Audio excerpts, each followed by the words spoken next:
Assalamualaikum warahmatullahi wabarakatuh.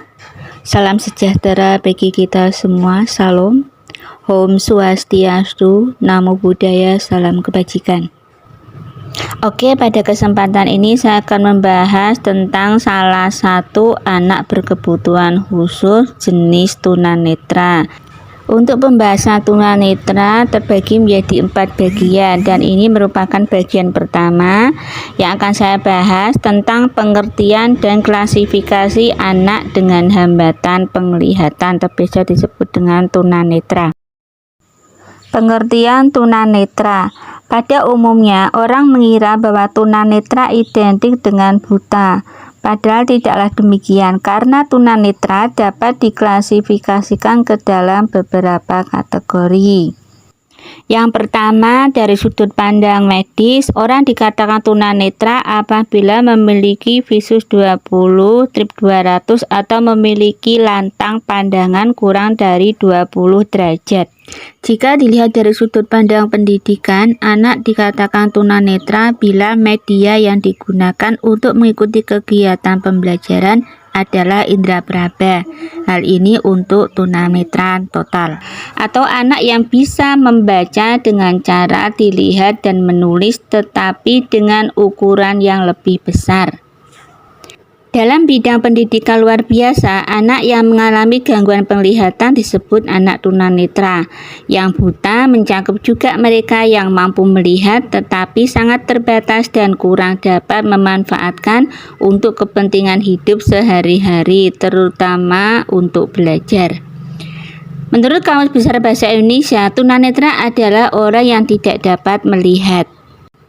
Dengan demikian, pengertian tunanetra adalah individu yang indera penglihatannya, yakni kedua-duanya, tidak berfungsi sebagai saluran penerima informasi dalam kegiatan sehari-hari seperti orang awas. Anak-anak dengan gangguan penglihatan dapat diketahui dalam kondisi seperti berikut ini. 1. Ketajaman penglihatannya kurang dari ketajaman yang dimiliki orang awas. 2. Terjadi kekeruhan pada lensa mata atau terdapat cairan tertentu. 3. Posisi mata sulit dikendalikan oleh saraf otak. 4. Terjadi kerusakan susunan saraf otak yang berhubungan dengan penglihatan. Kondisi di atas pada umumnya digunakan sebagai patokan apakah anak termasuk tunanetra atau tidak, yaitu dengan berdasarkan pada tingkat ketajaman penglihatannya. Untuk mengetahui ketunanetraan dapat digunakan suatu tes yang dikenal dengan Snellen-K. Klasifikasi anak tunanetra. Menurut Longford, klasifikasi anak tunanetra yang didasarkan pada waktu terjadinya ketunanetraan. Poin A. Tunanetra sebelum dan sejak lahir, yakni mereka yang sama sekali tidak memiliki pengalaman penglihatan. B. Tunanetra setelah lahir atau pada usia kecil, yakni mereka telah memiliki kesan-kesan serta pengalaman visual tetapi belum kuat dan mudah terlupakan. C. Tunanetra pada usia sekolah atau masa remaja, yakni mereka telah memiliki kesan-kesan visual dan meninggalkan pengaruh yang mendalam terhadap proses perkembangan pribadi. D. Tunanetra pada usia dewasa, pada umumnya mereka yang dengan segala kesadaran mampu melakukan latihan-latihan penyesuaian diri. E. Tunanetra pada usia lanjut, sebagian besar sudah sulit mengikuti latihan-latihan penyesuaian diri. F. Tunanetra akibat bawaan. Klasifikasi anak tunanetra berdasarkan kemampuan daya penglihatan adalah sebagai berikut. A. Tunanetra ringan, yakni mereka yang memiliki hambatan dalam penglihatan tetapi masih dapat mengikuti program-program pendidikan dan mampu melakukan pekerjaan atau kegiatan yang menggunakan fungsi penglihatan. B. Tunanetra setengah berat, yakni mereka yang kehilangan sebagian daya penglihatan hanya dengan menggunakan kaca pembesar mampu mengikuti pendidikan biasa atau mampu membaca tulisan yang bercetak tebal. C. Tunanetra berat, yakni mereka yang sama sekali tidak dapat melihat. Menurut WHO, klasifikasi tunanetra didasarkan pada pemeriksaan klinis adalah sebagai berikut.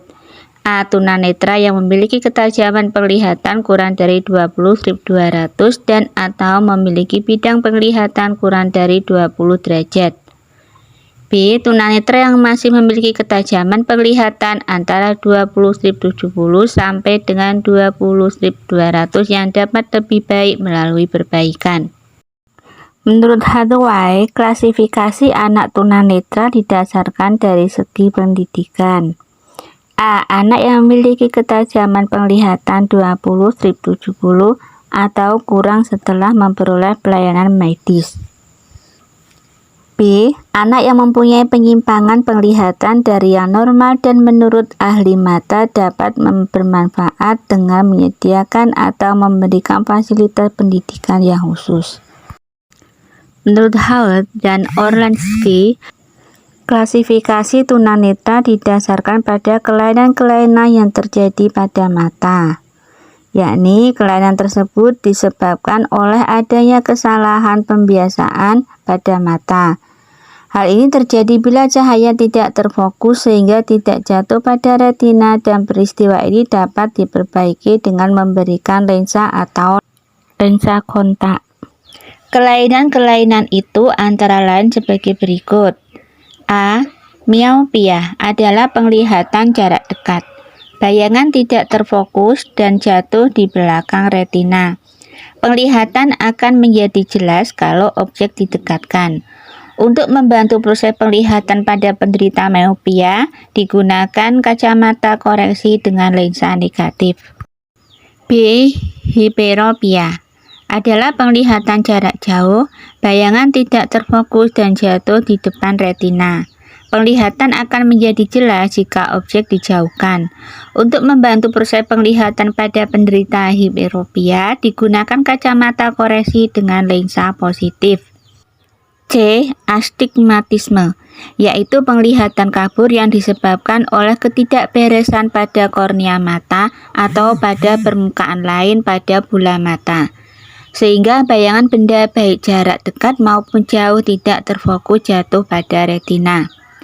Untuk membantu proses penglihatan pada penderita astigmatisme, digunakan kacamata koreksi lensa jenis lindris.